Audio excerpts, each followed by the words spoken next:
शिंदे सेना आणि काँग्रेस एकत्र रायगडमध्ये नवा पॅटर्न, म्हसळा नगरपंचायतीवर झेंडा फडकता सुनील तटकरेंचा फोटो हटवला. रायगडमध्ये युतीची नवीन समीकरणे, म्हसळा नगरपंचायतीवर अखेर शिवसेनेचा भगवा फडकला.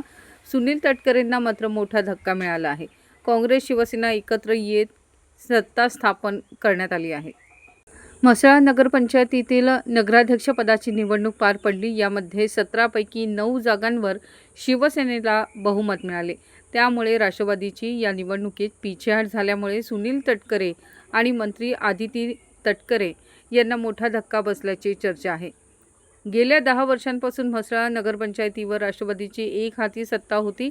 मात्र या सत्तेला मंत्री भरत गोगावले यांनी सुरुंग लावत सुनील तटकरे यांना मोठा धक्का दिला आहे. नगराध्यक्षपदासाठी शिवसेना शिंदे गटाकडून जंजीरकर तर राष्ट्रवादी काँग्रेसकडून सुनील शेडगे हे रिंगणात होते.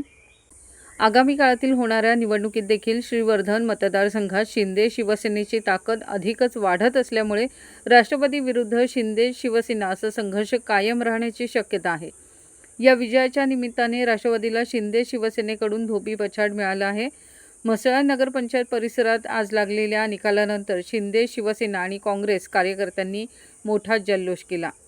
दरम्यान सत्ता स्थापन होताच नगराध्यक्षांच्या केबिनमधील सुनील तटकरे यांचा फोटो हटवण्यात आला.